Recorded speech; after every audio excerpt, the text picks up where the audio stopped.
Hello students, आज हम कर रहे हैं ग्रामर का लेसन नंबर 8 जिसका नाम है सर्वनाम। ठीक है, तो मुझे उम्मीद है आपने 7th लेसन कंप्लीट कर लिया होगा, बुक वर्क भी, और उसे लर्न भी किया होगा आपने। और सर्वनाम क्या होता है, सबसे पहले हम ये करेंगे कि संज्ञा के स्थान पर प्रयोग होने वाले शब्दों को सर्वनाम कहते हैं। ठीक है, तो अब संज्ञा क्या होती है? किसी भी व्यक्ति का या वस्तु का नाम। ठीक है, जैसे यहाँ पर है, असलम ने असलम की अम्मी से कहा, तो अब असलम जो है वो क्या है? संज्ञा है। ठीक है, तो इसकी जगह पर जब हम कोई शब्द प्रयोग करेंगे तो उसको हम क्या कहेंगे? सर्वनाम। ठीक है, इसको समझने के लिए हम इस स्टेंजे की रीडिंग करेंगे। असलम ने असलम की अम्मी से कहा कि असलम इस बार ईद पर नए कपड़े जरूर लेगा। असलम ने असलम की अम्मी को एक दुकान पर टंगा कुर्ता पजामा दिखाया। अब इसमें हमें क्या चीज़ अटपटी सी लग रही है कि बार बार असलम असलम असलम असलम आ रहा है ना।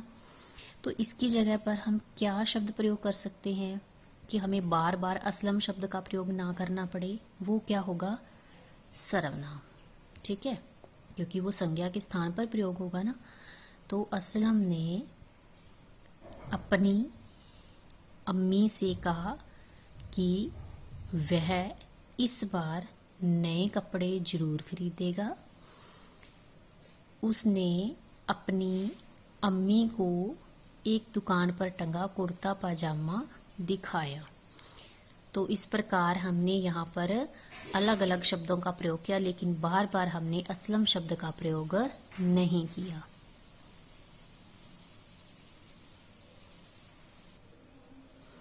नेक्स्ट है हमारे पास कि सर्वनाम के भेद। तो सर्वनाम के 6 भेद होते हैं: पुरुषवाचक सर्वनाम, निश्चयवाचक सर्वनाम, अनिश्चयवाचक सर्वनाम, प्रश्नवाचक सर्वनाम, संबंधवाचक सर्वनाम और निजवाचक सर्वनाम। ठीक है, सबसे पहले है हमारे पास पुरुषवाचक सर्वनाम। पुरुषवाचक सर्वनाम में जिन शब्दों का प्रयोग बोलने वाले, सुनने वाले और अन्य व्यक्ति, मतलब जिसकी हम बात कर रहे हैं, उसके लिए होता है, उन्हें पुरुषवाचक सर्वनाम कहते हैं। ठीक है, जैसे मैं रोजाना सैर करता हूँ, ये अपने लिए हो गया प्रयोग। लो तुम भी मिठाई खाओ, सामने वाले के लिए, जो सुन रहा है उसके लिए हो गया। नेक्स्ट है, देखो वह झूला झूल रही है, तो ये अन्य व्यक्ति के लिए, तीसरे व्यक्ति के लिए प्रयोग हो गया। ठीक है, तो अपने लिए, जो दूसरा सुन रहा है उसके लिए, और तीसरा व्यक्ति जिसकी बात हो रही है, उन तीनों के लिए हम पुरुषवाचक सर्वनाम का प्रयोग करते हैं। ठीक है, और इसके लिए इसके 3 जो हैं, जो पार्ट हैं वो भी होते हैं। जैसे उत्तम पुरुष कौन है? जो बोलने वाला है। ठीक है, और जो मध्यम पुरुष है वो कौन होता है? सुनने वाला। और अन्य पुरुष जिसके बारे में बात की जा रही है। ठीक है, जैसे कि हमारे इंग्लिश में होता है ना, first person, second person, third person. तो इसी प्रकार ये है उत्तम पुरुष, जैसे मैं, मेरा, मुझे। ठीक है, और तुम, तेरा, तुझे सामने वाले के लिए प्रयोग करते हैं हम, और अन्य व्यक्ति के लिए हम वह, यह, उसे, उसका प्रयोग करते हैं। ठीक है, नेक्स्ट है हमारे पास निश्चयवाचक सर्वनाम। निश्चयवाचक सर्वनाम होता है जिन सर्वनाम शब्दों से किसी निश्चित व्यक्ति या वस्तु की ओर संकेत किया जाता है। ठीक है, इसको हम संकेतवाचक भी कह देते हैं। ठीक है, और मतलब जिसमें हमें क्लियर होता है कि ये उसी का है। जैसे वह मेरा घर है, यह कंप्यूटर खराब है, तो इसमें हमें निश्चित पता है कि वह मेरा घर है और यह कंप्यूटर खराब है। उसके बाद आता है हमारे पास अनिश्चित वाचक सर्वनाम, जिसमें हमें सर्वनाम शब्दों द्वारा किसी व्यक्ति या वस्तु के निश्चित बोध न हो, मतलब हमें क्लियर पता नहीं होता कि ये वस्तु उसी की है या किसी और की है, ये उसी व्यक्ति की बात हो रही है ना। तो उन्हें हम अनिश्चयवाचक सर्वनाम कहते हैं। जैसे पानी में कुछ डूब रहा है, अब हमें क्लियर पता नहीं है कि क्या डूब रहा है। ठीक है, कुछ डूब रहा है, तो कुछ तो कोई भी चीज हो सकती है। छत पर कोई बैठा है। अब छत पर कौन बैठा है, कोई पशु है, पक्षी है, कोई इंसान है, कुछ नहीं पता है ना। तो जिसके बारे में हमें निश्चित वस्तु या व्यक्ति के बारे में जानकारी नहीं होती वो अनिश्चित सर्वनाम होता है। नेक्स्ट हमारे पास आता है प्रश्नवाचक सर्वनाम। जिन सर्वनाम शब्दों का प्रयोग प्रश्न पूछने के लिए किया जाता है उन्हें प्रश्नवाचक सर्वनाम कहते हैं।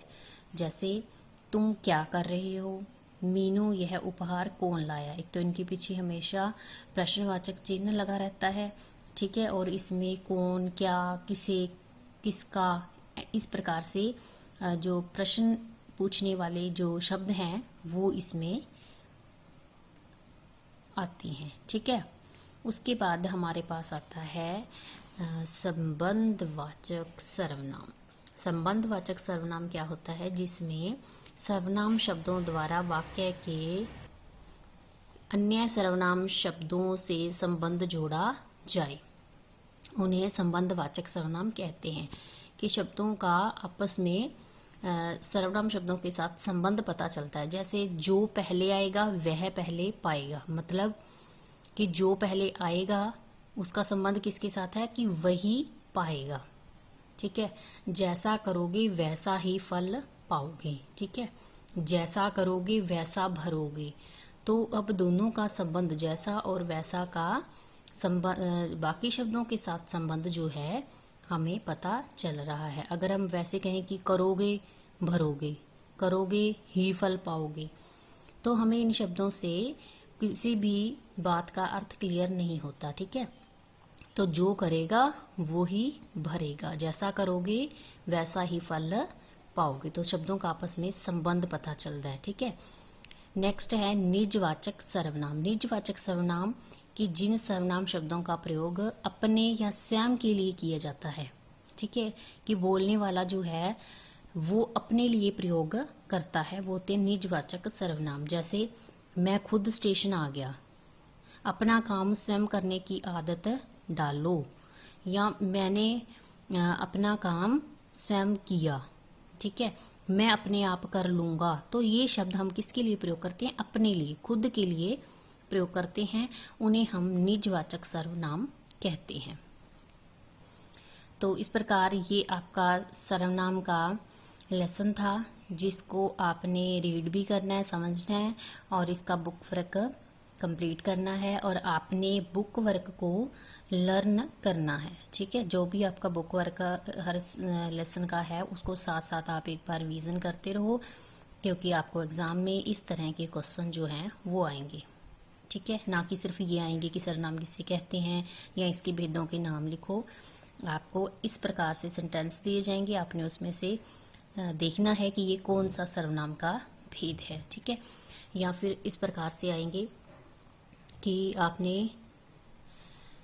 सही उत्तर चुनना है, ठीक है, कि इनमें से कौन सा सही उत्तर है।